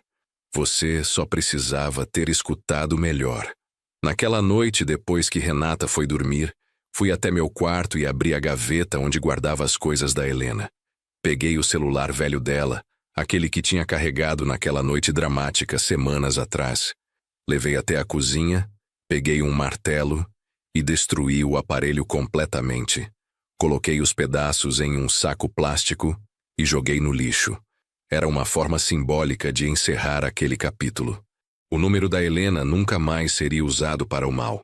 Sua memória estava protegida. 3 meses se passaram. Renata estava se adaptando bem ao novo emprego.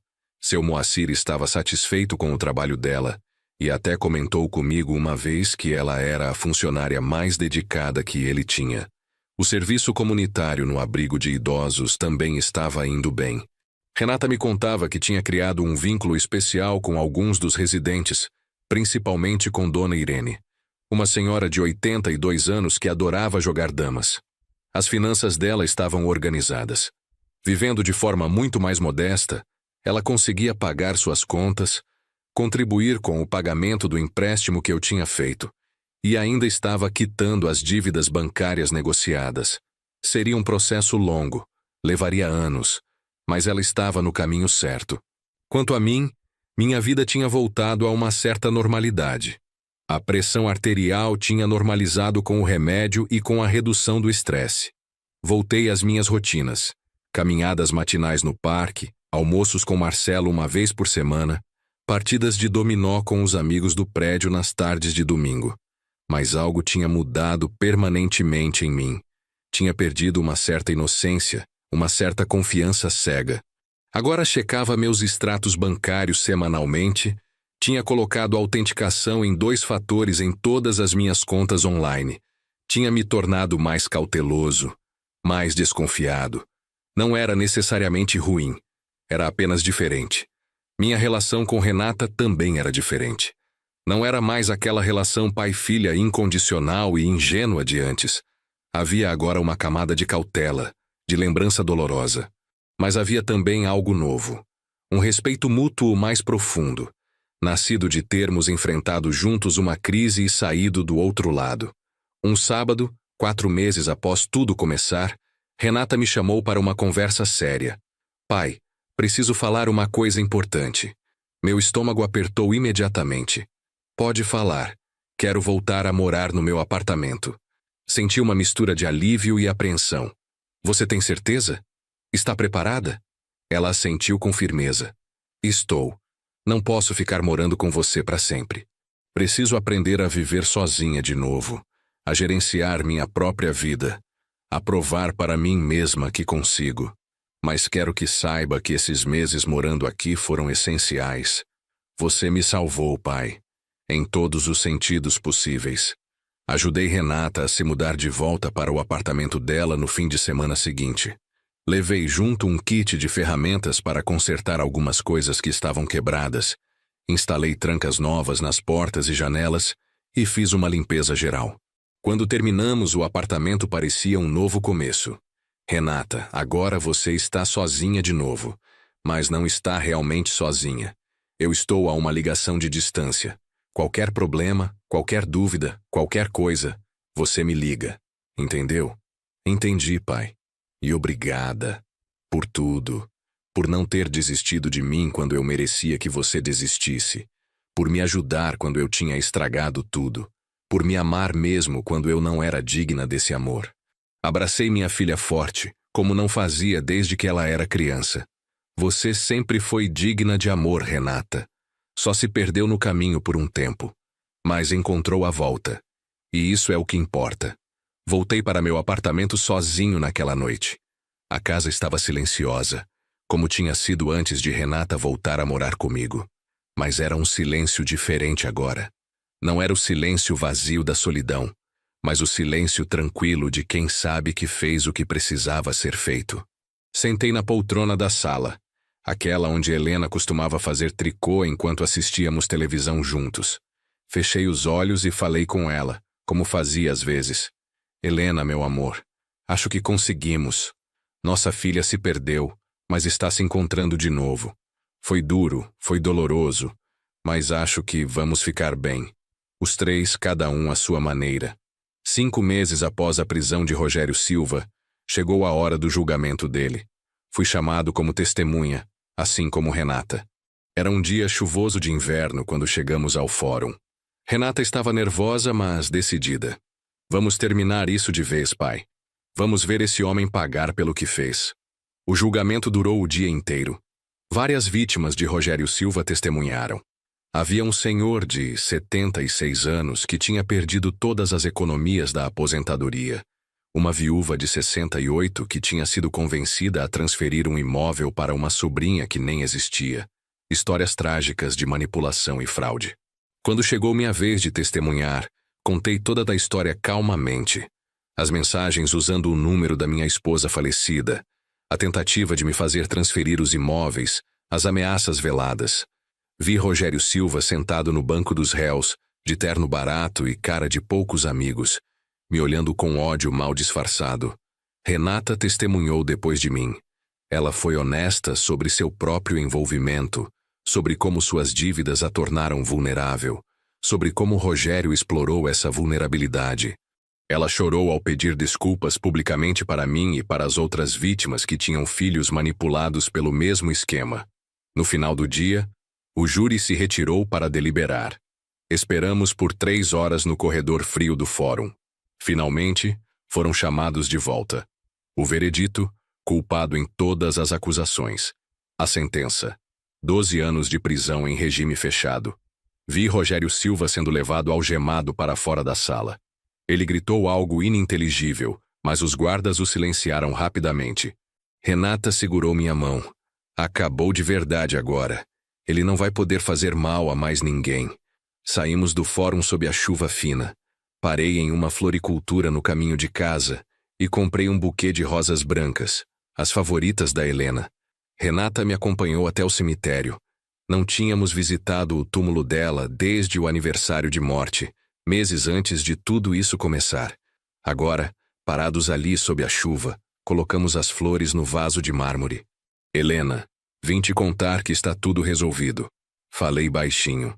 O homem que usou seu nome para o mal está preso. Nossa filha está se recuperando. E eu, bem, estou velho e cansado.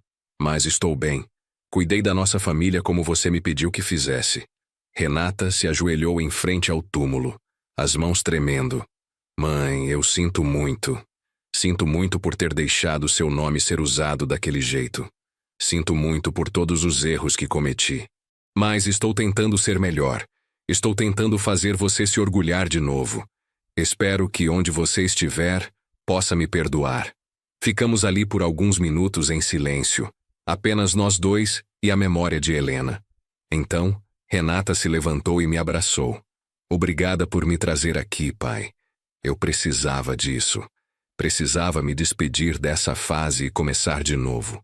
6 meses depois do julgamento, a vida tinha estabelecido uma nova rotina. Renata continuava trabalhando com seu Moacir, que tinha acabado de promovê-la para coordenadora administrativa. Não era um grande salário, mas era uma demonstração de confiança que significava muito para ela. Aos sábados, ela cumpria religiosamente seu serviço comunitário no abrigo de idosos, e me contava que tinha se tornado quase uma filha para Dona Irene. Quanto a mim, tinha finalmente voltado a dormir bem.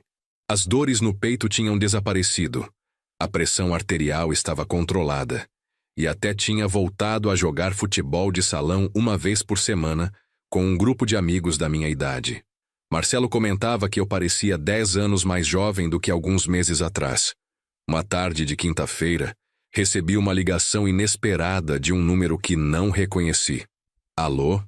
Senhor Roberto Pires? Sim, quem fala? Meu nome é Marina Oliveira. Sou jornalista do jornal O Estado.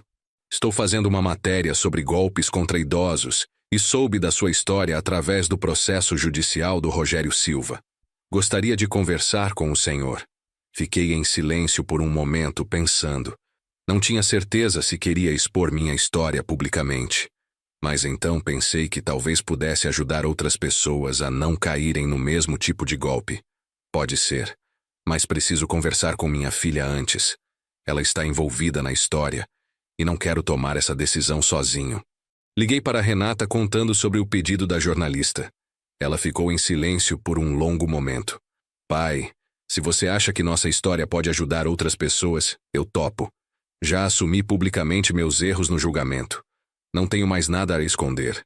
E quem sabe contar isso não ajude outras pessoas que estão na mesma situação que eu estava a procurar ajuda antes que seja tarde demais. Marcamos o encontro com a jornalista Marina para o sábado seguinte, em uma cafeteria tranquila no bairro da Liberdade. Ela era uma mulher de uns 35 anos, cabelos presos em um coque, olhar atento de quem estava acostumada a ouvir histórias difíceis.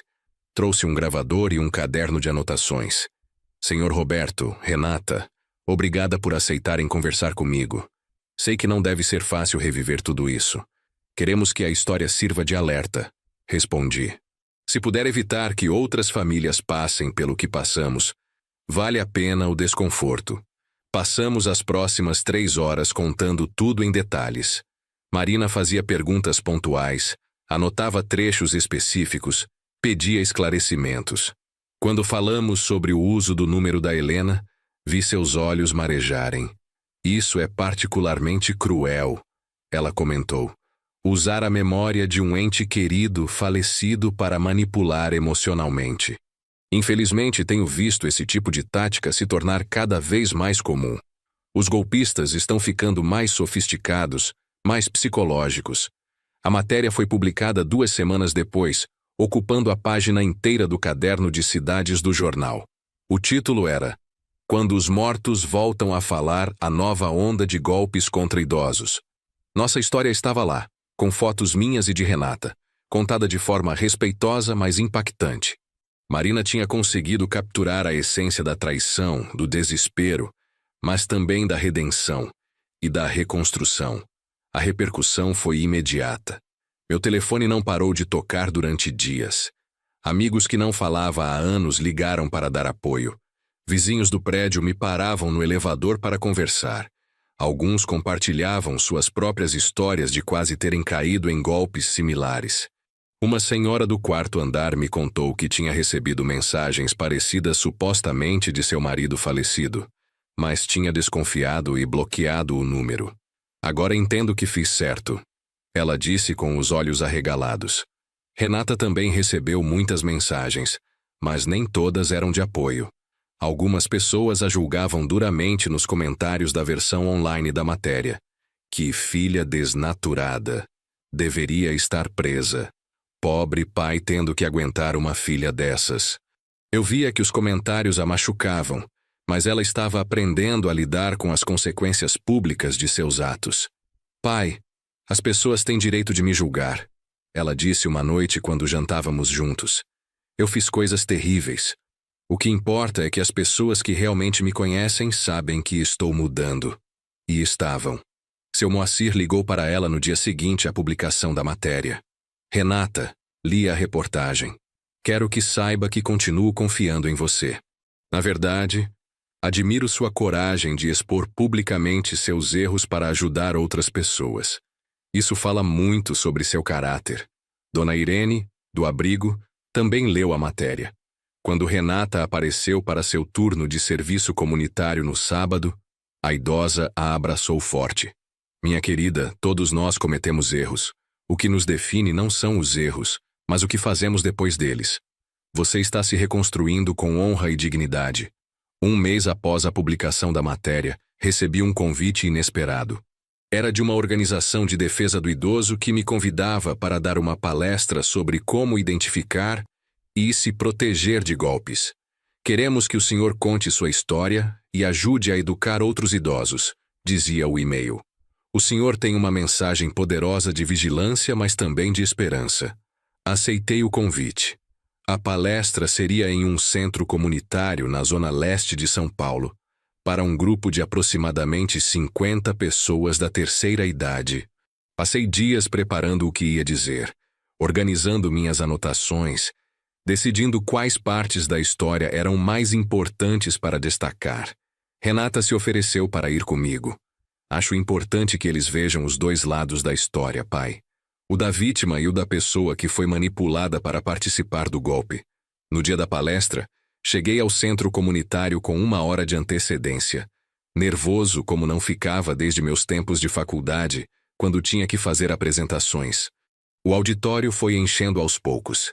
Senhores e senhoras de cabelos brancos, rostos marcados pelo tempo, todos com aquela expressão de curiosidade e preocupação de quem sabe que pode ser o próximo alvo. Quando subi ao pequeno palco, olhei para aquelas 50 pessoas e vi minha própria vulnerabilidade refletida nelas. Boa tarde a todos. Comecei, minha voz saindo mais firme do que eu esperava. Meu nome é Roberto Pires. Tenho 63 anos. E há alguns meses quase perdi tudo o que construí durante uma vida inteira de trabalho, por causa de um golpe muito bem elaborado.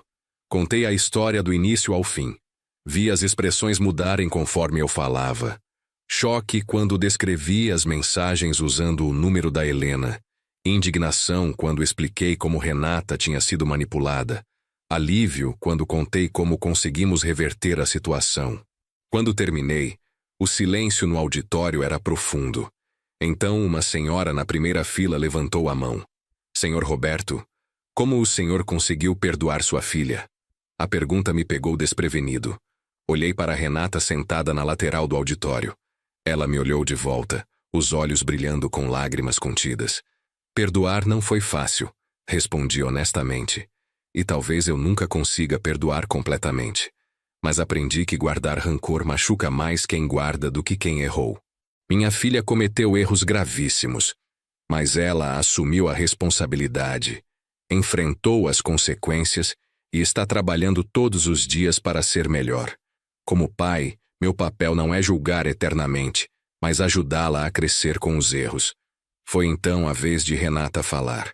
Ela subiu ao palco com passos hesitantes e contou seu lado da história. Falou sobre as dívidas, o desespero, a manipulação. Falou sobre como é fácil se perder quando você está afogando financeiramente e alguém oferece uma corda, mesmo que essa corda seja feita de mentiras. Várias pessoas no auditório choravam abertamente.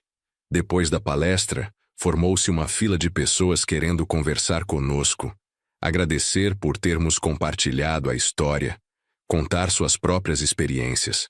Um senhor de aproximadamente 70 anos apertou minha mão com força. Obrigado, Roberto. Minha filha também está com dívidas, e semana passada me pediu para emprestar dinheiro, usando minha casa como garantia. Eu estava quase aceitando porque não queria vê-la sofrer. Mas agora, vou procurar outras formas de ajudá-la, formas que não coloquem meu patrimônio em risco. Uma senhora se aproximou de Renata e a abraçou. Minha neta está na mesma situação que você estava. Dívidas, desespero, pensando em fazer coisas erradas. Vou mostrar sua história para ela. Quem sabe ajude ela a procurar ajuda antes que seja tarde demais. Saímos do centro comunitário naquela tarde, sentindo que nossa dor tinha servido para algo maior. Nossa história terrível tinha se transformado em uma ferramenta de prevenção, de educação, de esperança. Nos meses seguintes, dei mais 3 palestras em diferentes centros comunitários pela cidade. Renata me acompanhava quando conseguia folga do trabalho. Cada apresentação parecia mais fácil que a anterior. Não porque a história doesse menos, mas porque ver o impacto positivo que causávamos tornava a dor suportável. 1 ano após o início de toda aquela loucura, Renata finalmente quitou a última parcela da multa judicial que eu tinha emprestado para ela. Veio ao meu apartamento um domingo à noite trazendo um envelope. Pai, aqui está o último pagamento. Abri o envelope e dentro havia um cheque com o valor exato que faltava. Mais uma carta escrita à mão. Comecei a ler e meus olhos se encheram de lágrimas. A carta começava assim: Pai, junto com este último pagamento, quero te devolver algo que não tem preço e que eu tinha roubado de você. Sua paz, sua confiança, sua tranquilidade. Sei que nunca poderei desfazer completamente o mal que causei, mas prometo passar o resto da minha vida tentando ser digna do amor que você me deu quando eu menos merecia. Dobrei a carta cuidadosamente e coloquei de volta no envelope. Não falei nada, apenas abracei minha filha. Algumas coisas não precisam de palavras. Naquele abraço estava o perdão completo, a aceitação, o amor incondicional que, mesmo machucado e testado ao extremo, permanecia intacto. Renata, você já devolveu tudo o que importa. Você devolveu sua honestidade, seu caráter, sua determinação. O resto é só dinheiro. Hoje, 2 anos depois daquela noite em que vi o celular de Renata tocar mostrando o número impossível da minha esposa morta, nossa vida encontrou um novo equilíbrio. Não é a mesma vida de antes, nunca será, mas é uma vida honesta, construída sobre verdade e não sobre ilusões. Renata foi promovida novamente e agora é gerente financeira na empresa do seu Moacir. Ela completou seu serviço comunitário e mantém contato voluntário com Dona Irene e outros residentes do abrigo. Suas dívidas foram totalmente quitadas. Ela aprendeu a viver dentro de suas possibilidades, a valorizar o que tem, a não buscar felicidade em coisas materiais. Quanto a mim, aprendi que a confiança não precisa ser cega para ser real, que proteger meu patrimônio não significa não amar minha família, que perdoar não significa esquecer, mas escolher não permitir que o passado destrua o futuro. Meus 3 imóveis continuam registrados no meu nome, com a cláusula de inalienabilidade ainda ativa. Quando eu morrer, Renata os herdará. Mas agora será por merecimento, não por manipulação. Às vezes, nas noites silenciosas, ainda converso com Helena. Conto para ela sobre como nossa filha se recuperou, sobre como enfrentamos juntos a tempestade e saímos do outro lado. E tenho certeza, onde quer que ela esteja, que está orgulhosa de nós dois. Na última palestra que dei, há algumas semanas, um senhor me perguntou qual era a principal lição que eu tinha aprendido com tudo isso. Pensei bastante antes de responder. Aprendi que família não é perfeita, que amor não significa ausência de erros, mas presença na correção deles, que perdoar é mais forte que condenar, e que às vezes as maiores tragédias da vida nos ensinam as lições mais valiosas sobre o que realmente importa. E você que me acompanhou até aqui, que ouviu minha história desde o início, espero que leve consigo esta mensagem. Proteja seu patrimônio, mas não perca sua família no processo. Desconfie quando as coisas parecerem fáceis demais. E lembre-se que os mortos não voltam para falar através de celulares, mas vivem para sempre em nossos corações e nas escolhas certas que fazemos em memória deles. Agora me conta nos comentários. Você já passou por alguma situação parecida? Conhece alguém que quase caiu em um golpe assim? Compartilhe sua história. Quanto mais falarmos sobre isso, mais pessoas conseguiremos proteger. E se você conhece algum idoso que possa estar em situação de risco, compartilhe este vídeo. Pode ser a diferença entre ele manter seu patrimônio ou perder tudo. Muito obrigado por ter me ouvido até o fim. Que Deus abençoe você e sua família, onde quer que estejam.